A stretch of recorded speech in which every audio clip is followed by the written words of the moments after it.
The ETA that the master transmits to the port is very important, because an up-to-date ETA of the vessel goes via the harbour master to the pilot, the tugs, boatman and terminal.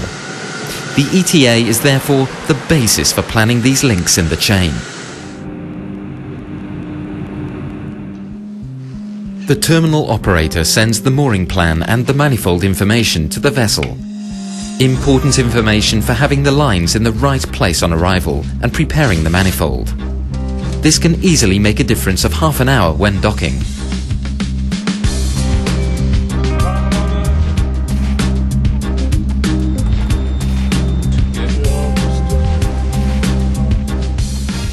To ensure quick and safe movement in the port, it is essential that the VTS is aware of all the vessels and their planned actions. For every vessel this means report fully and listen properly, because each vessel forms part of a single large logistical operation in a port.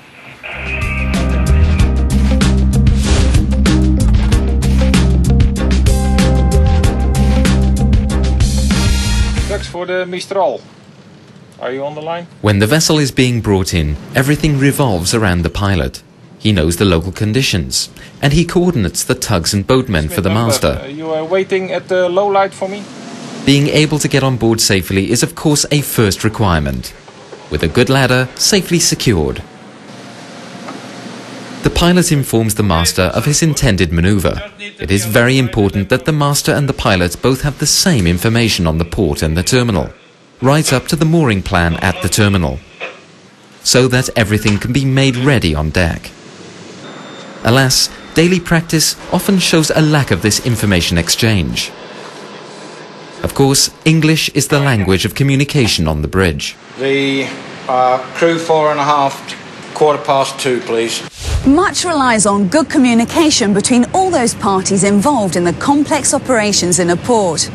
For example, it's useful for a master to know the rendezvous point with the tugs. That way, he can ensure that his crew is standing by on deck in good time. Be aware that a last-minute change to an action costs a great deal of time. On a 350-metre vessel, it takes 10 minutes to walk from bow to stern.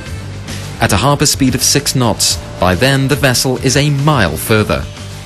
Therefore, the rendezvous point of tugs for the master is very important to have the crew stand by. The correct place to throw the forward heaving line is from the back of the forward mooring deck.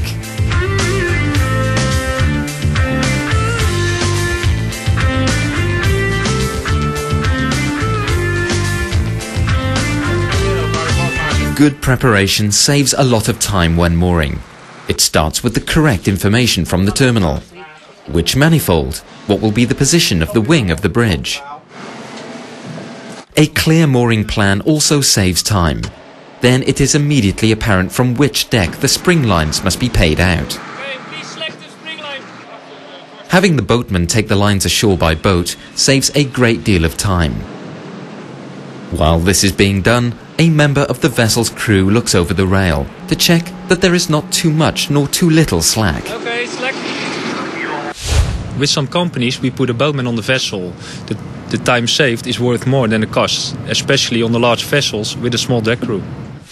The increasing size of vessels creates ever heavier demands on safety. For example, the use of quick release hooks. Equipment that measures distance and approach speed gives everyone the same information and can prevent damage to a fender, which can easily cost €10,000.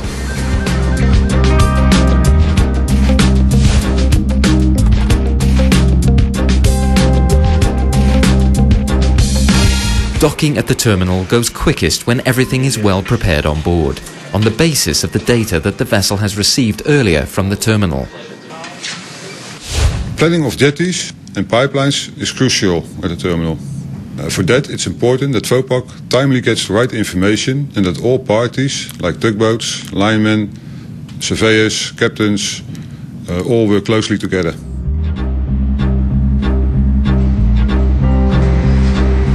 The vessel is safely moored alongside and the gangway is in positioning. Time saved, less irritation, cost savings, more cargo per vessel. better utilisation of the port and terminal capacity.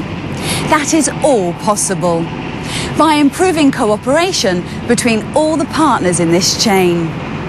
It's possible, and it must happen, because vessels are getting bigger, and the spot market for bulk cargoes means that increasingly vessels put in ad hoc at a port and want to be served more quickly. And all that with a smaller crew, probably with less experience. Quite a challenge. The key lies in strengthening the complete chain, and that starts with understanding each other, understanding what the other is doing, and considering how to make a particular link stronger. It's very important that we realize that we have to work as a team. Everyone is heavily occupied with his own link. It would be good to look at the neighboring links. In fact, it is amazing that we as professionals have to improvise so much. It is probably one of the first times that we've addressed it jointly, and it's an ideal opportunity to identify the problem, to strengthen our bonds between the members of the chain, and to improve the service we offer. We as harbour masters, we also have a challenge. We will strive to strengthen the nautical chain by providing better information for all the partners in the chain. But it is now time to look together on how to improve the nautical chain as a whole. And that will lead to safer, cleaner, smoother shipping operations in the port area, and that will lead to more pleasure for the vessels entering our port.